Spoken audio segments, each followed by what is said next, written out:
Yo tout le monde, c'est Dimitri, j'espère que ça va. En tout cas moi ça va super comme d'habitude. Et aujourd'hui donc une vidéo où je vais vous proposer des idées dans le futur pour Clash of Clans. Donc j'avais fait une vidéo, donc c'était pour les troupes noires qu'il pourrait y avoir dans le futur dans Clash of Clans. Donc là c'est des idées qu'il pourrait y avoir, donc j'en ai sélectionné plusieurs sur un site. Donc il y en a des biens, il y en a des pas bien, il y en a à voir, il y en a c'est complètement what the fuck.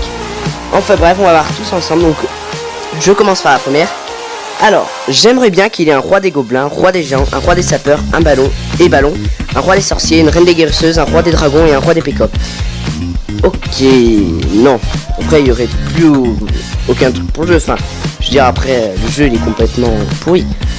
Pour sélectionner les remparts, c'est chiant, un par un. Une section partielle ou totale doit arranger. Donc ça, je suis tout à fait d'accord avec toi, mec. Parce que quand on sélectionne un par un, c'est chiant. Enfin bref, donc on continue. Un système en plus pour obtenir des gemmes comme des défis annexes ou des récompenses pour notre évolution. Moi, ça peut être pas mal. Plus de remparts à chaque évolution. Exemple de HDV4 à HDV5, 5 remparts en plus. De HDV5 à HDV6, 10 en plus, etc. Ouais, bof. Des boucliers qui durent plus longtemps, selon le pourcentage de destruction. 10% pour 1 heure, 100% pour 24 heures. Ça, je trouve que c'est une bonne idée. Ensuite, pour les mines et extracteurs, ce serait bien si quand ils arrivent à 100% de remplissage, ils se déversent automatiquement dans les réserves. Donc ça, je trouve que c'est bof comme idée, parce qu'après, plus personne n'irait sur le jeu, parce que tout se ramasserait, excusez-moi, automatiquement. Mais moi, ce que je trouverais, ce qui serait bien, c'est un bouton que quand vous l'activez, par exemple, un bouton quand vous partez en vacances, vous l'activez et ça vous ramasse vos ressources. Parce que sinon, voilà quoi.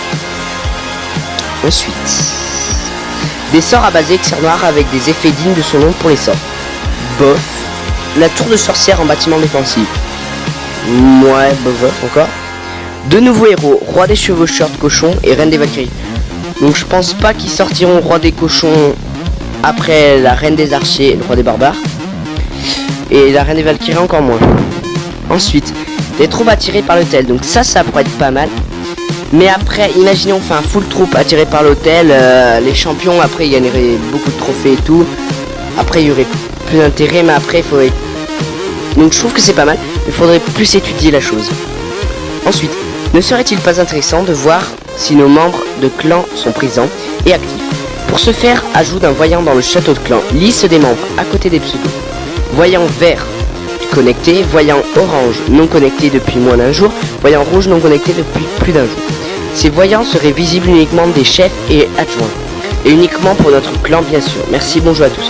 Donc ça, je trouve que c'est une superbe idée. Par contre, il faudrait que ce soit voyant par tout le clan, parce que quand vous voulez discuter avec quelqu'un, vous faites allô, il y a quelqu'un ici Jacob. Non, personne vous répond, vous êtes le gros soliste de la terre du monde. Donc ouais, c'est pas mal quand on voit des pseudos connectés.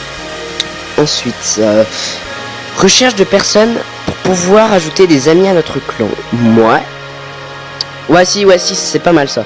Parce que quand vous allez dans le général et que vous trouvez une personne, c'est votre pote, et que vous le perdez par une mauvaise connexion par exemple, et après vous pouvez plus le retrouver. Donc ça c'est... Ouais, ça pourrait être un ajout assez pas mal.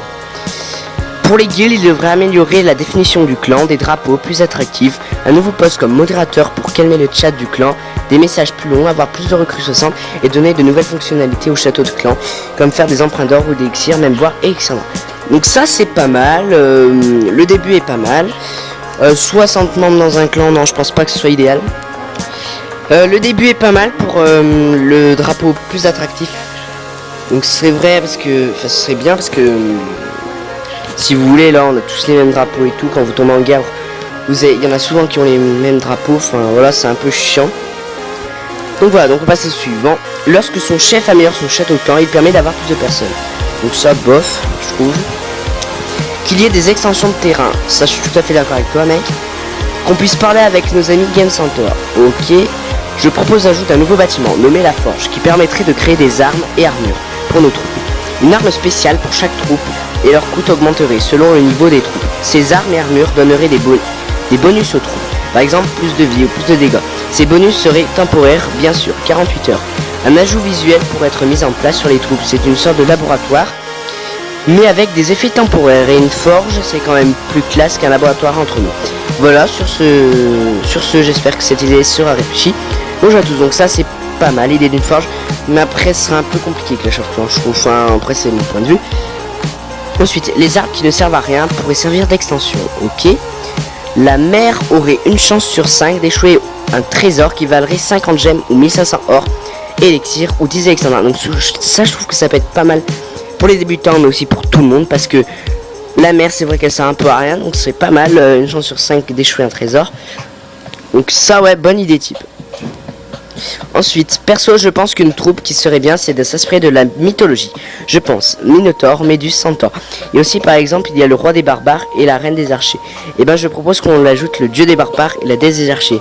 Alors là, mec, pour l'idée des centaures, des Méduses, des Minotaures, je suis tout à fait d'accord avec toi si t'as envie. Mais l'ajout d'un dieu des barbares et une déesse des archers, tu deviens complètement taré là, mec. C'est plus rien là. On va tous crever là. Enfin bref.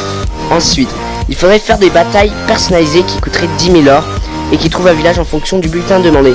Donc ça, je trouve que c'est pas mal, mais après, il y aurait du bonus gagné et tout. Du coup, ouais, non, en fait, non. C'est une mauvaise idée. Parce qu'après, tout le monde gagnerait beaucoup de fric et tout. Ceux qui en auraient pas beaucoup, ils seraient jamais attaqués, ils perdraient jamais de trophées. Donc non, je pense pas. Ensuite, alors lui, je vous dis, il m'a fait bien rire. Avoir des aides financières avec son clan. Par exemple, un mec doit absolument améliorer son HDV, mais il n'a pas assez de sous. Alors il demande à quelqu'un de l'aider en lui prêtant de l'or. Si le joueur qui demande de l'or à un château de clan niveau 1, il pourra recevoir 100 000 or de dons. Mais un système de remboursement sera mis en place, donc attention à ne pas trop s'endetter. La dette maxi sera de 4 millions d'or et d'élixirs, et 50 000 élixirs. Le joueur devra rembourser cette somme, impérativement. Par exemple, en allant sur ses mines, il cliquera sur un bouton « Donner la production à le joueur à qui il a emprunté ». Ok, donc ça, en gros, ça veut dire que tu voudrais l'ajout d'une banque dans Clash of Clans, qui est le crédit et tout, et que tout le monde s'endette et tout, qu'après, dans le général, il y a des pauvres... Oh pitié, vous pouvez pas me prêter 40 000 or, je suis endetté à max là. Non, je pense pas que ce serait cool. Enfin, après, ouais, mais ça m'a fait rire, ça m'a... Parce que c'est quand même assez compliqué son truc.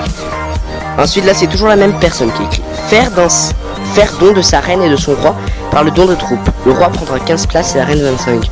Donc ça, je trouve que non. Parce que chacun a son roi et sa reine, chacun a son niveau de roi et sa reine, et chacun... Voilà, parce qu'après, vous imaginez, vous attaquez avec 2 rois, 2 reines et tout, c'est le gros bordel. Ensuite, je pense que trop de rois tue le roi. Ah, ça c'est bien. Je pense que trop de rois tue le roi. C'est pas mal ça, une bonne petite phrase. Mais ça reviendra à la question du tout premier